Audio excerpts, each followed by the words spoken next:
Words can never fully explain emotions. Like, just try.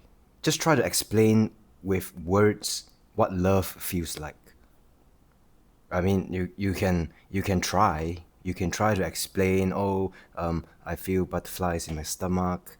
I feel certain tingling sensations in my heart, in my chest area, but you can't really explain an emotion. You can't really fully, accurately explain the feeling of love or any emotions for that matter to another person. And even if you do, even if you're able to, slightly touch the the full explanation of an emotion, with your words, the other person may not be able to fully comprehend it in the way that you're trying to explain it as well. So, what's the point of telling you this? What's the point of having an understanding that you can't explain all these things with your logical, rational mind? You can't explain away your emotions. That's why you can't cure depression, or you can't deal with the problems at the level of the mind. Sorry, let me rephrase. You can't deal with problems at the level of the emotions with more thinking. That's where I'm trying to get at, right? Because the emotional plane is above the logical thinking, rational mind. The emotional plane is above that. And so, whenever we have a problem regarding emotions, and not necessarily a problem, right? If you feel happiness or excitement or anticipation or love or joy and all these positive emotions, don't try to rationalize it. Oh, this person made me happy. Oh, this event made me happy. I want more of that. And then you start to crave and I gotta get more. I gotta get more of what I perceive to be making me happy, to be making me feeling, have feelings of excitement and joy and anticipation and all that good stuff. Don't use your rational mind to, you know, to justify it and rationalize it and I want more, I need more. How am I gonna? And then you start planning and scheming and all these kind of things. No, if you feel certain emotions, be it positive or negative, right? Be it hatred or joy, you know, you feel it. You feel it on that level of emotions, the way it is meant to be. You feel it. You, the moment you try to rationalize and logically explain it with words, you try to piece it together with words, is the moment you ruin the whole thing by trying to structure it, by trying to box that experience of love and emotions and joy and hatred and jealousy and envy and all that into a neat little box. A neat little box where you can just, store it as a compartmentalized thing within your mind. That ruins the fun of it, right? Emotions that are meant to be felt should be felt emotionally. Right? Emotions, that's not meant to be a pun, but emotions that are supposed to be felt should be felt emotionally. Right? The problem always starts when we start to identify and try to rationalize and explain away using the logical mind, using our rational mind. So if these things, I mean, the logical mind has its own purpose. You see, the logical mind is there to help us go through and and solve problems on the 3D, grossest materialistic 3D earth reality, this physical plane, then the mind succeeds in doing whatever it needs to do.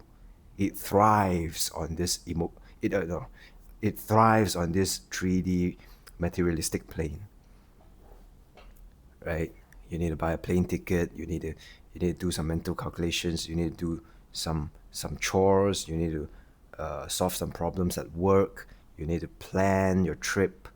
All these things use the logical 3D mind, and that is all it is good for, right?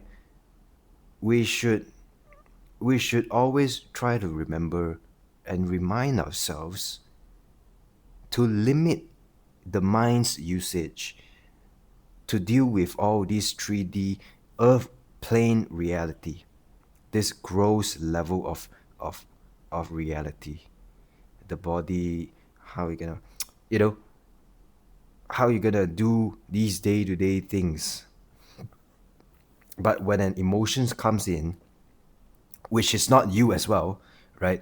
The mind and the emotional level of things, the emotions and the thoughts and all that physical sensations, these are not who we are, right? The mind is the ego structure, right? Your personality, your name, your job, your occupation, your physical accolades, your worldly achievements. These are part and parcel of your ego made up in the mind level, right? Above that is the emotional level, where these are sensations that are one step above that, which it's part of your whole ego structure, right? Emotions come from some form of alchemic processes within your body, which produces that emotions, and it, and problems start also when we start identifying ourselves with our thoughts, and problem starts also when we start to identify with ourselves with the emotions, right? These are not us on this plane. Yes, it seems like it's us, but then, okay, the question becomes, who am I then? If if these thoughts change from day to day, from time to time, and emotions also, they fluctuate from good to bad. I mean, perceived good to bad, right? It has a cyclical nature. It recycles, right? Some days you feel happy, you feel on top of the world. Sometimes you just feel blue. That's normal. That's normal. It's not you. It is it is your experience in this physical body, right? Things always change. Things that are found all around us. Tides go, tides retreat and then splash back onto the shore. You know, day and night is cyclical. Everything, the stock market goes up and then it comes back down. It goes up. Nothing is always one-sided forever, and also nothing lasts permanently. This is the impermanent nature of everything, except accept our true self, accept who we are, that is unchanging. And if who we are is always unchanging, then doesn't that mean that we are not this physical body? Because the the you that you identify yourself with 5 years ago or 10 years ago, or even 1 year or 1 day ago, it's not the same as who you are today, right? 10 years ago, you may be a lot younger, you may have different hairstyle, your skin looks different, your facial structure may be slightly different, you may have a better physique, that kind of thing. You may be shorter if you're going through puberty at 10 years earlier, right? Do you identify yourself with that person who is 10 years younger? Is that you? And that person's ambitions and thoughts and feelings and emotions that make up that person which is the 10-year younger version of you, do you identify, is that you? Right? The question is that you? Or are you you right now? Or do you identify yourself with the you that is going to be you 1 year down the line, 1 year into the future? Is that who you are? So we are literally just a body with a bunch of emotions, with a bunch of fleeting thoughts, and then this body is ever changing, and we slap on a name onto ourselves, which is a label, and then we get a certain job, we live in a certain place, we have a certain, family, we grew up in a certain area, which are all labels and a collective of experiences. Is that you? Is that who you are? Do you identify yourself? Oh, okay. The ego needs these kind of labels to stay alive, and the ego is not a bad thing. As a matter of fact, the ego is super important for us to be able to function in this world. The ego is super important for us to be able to interact and relate with other people. If a person has no ego, that person would not be able to exist on this 3D planet, 3D world, on this gross level of reality. Right? So, who you are, the question of who am I, can be answered by this. Who you are is actually essentially this. You are the conscious awareness that is above the emotional plane and the mental plane and the physical plane. You can call it the spirit, the soul, but who you are is above that. We cannot experience anything that is above us. I mean, like, well, not directly, right? So to be able to experience the highs and lows of life, our emotions, the emotional plane, and everything that that it constitutes, or being aware that we have certain thoughts, being aware that these things happen, being able to feel bodily sensations of pain and pleasure, all these are only made possible by you being the conscious awareness that encapsulates all these human experiences, right? So who you are must be unchanging, must be non-judgmental, must be an ever-present, omnipresent kind of awareness and consciousness. So that awareness that is within you, that you will always have that slight knowing that it is always there, that conscious awareness, that is who you are. That doesn't change. From the moment you were born, you have always had that conscious awareness somewhere within you. And then as you grow up, year after year, as your body matures and goes through all this puberty and grows old to the point of your death, you will always be the same. Right?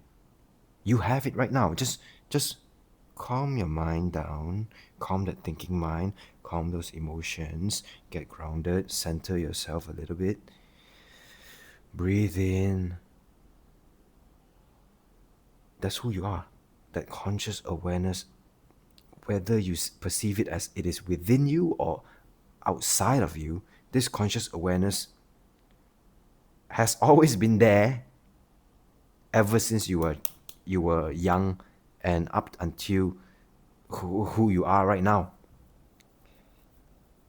That blank omnipresent presence, that consciousness, that awareness that you are alive, that is who you are, right?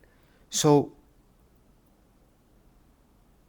don't be so afraid of what is going to happen, and what happens after death, and oh, this, I feel guilt and shame because I did something bad, and God is going to punish me for this and that. No one's going to punish you, all right? Bottom line, I mean, don't go and intentionally harm others or harm yourself or do things that are going to harm that is going to harm you and the environment. Don't intentionally do that, right? I mean, if your consciousness level is high enough to a certain degree, you will naturally feel compelled to do good for yourself, for society. You would be repelled from, you would naturally not do things that will harm the planet or yourself or the people around you, right? And the fact that you're watching my video up to this point, right, tells me that you're probably above there at a certain level of consciousness to be able to understand and comprehend what I'm trying to say, right? So it filters itself out, right? Anyway, wait, what was I talking about? So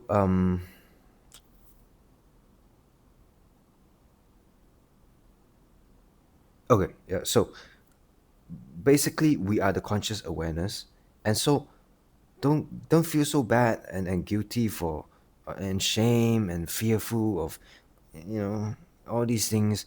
It will play out on its own. Life always figures out a way, and we are not in control. We are not really in control. We don't really have the amount of free will that we think we have, right? uh, you know Go through the motions as life intended us to go through, right? But take inspired actions. You will know when you need to go do something. No matter how hard you try to not do that certain thing, you will go do it. You can't really stop yourself from waking up in the morning. Try not doing anything for the whole day. Like just lay in bed. Don't do anything at all. You find that it is impossible. Your body, your life has to play out. The karma has to play out. Your body has to naturally get up and go and do certain things. Doesn't matter if you procrastinate. It doesn't matter. You go do it. Okay, so did we lose track? My point is, don't feel so guilty because in different people's storyline, you may appear as a different person entirely. You could be a saint to certain people. They may remember you as someone who has helped them immensely. You could be the devil, and you could really harm someone, or sabotage or cause some inauspicious things to happen to certain people, and they may remember you as the devil. That may happen as well. You may be a teacher to some people. You may be a student to some people. You may be bad to some people. You may be good to some people. So, in different people's storylines, you will appear differently. And that is not you. Y- You know, I think you get the point. This video has been going on too long. Thanks for watching, and leave any comments down below, your 2 cents, whatever. I'd love to hear it. Subscribe and like this video if it resonated on some deeper level, and see you soon. Bye.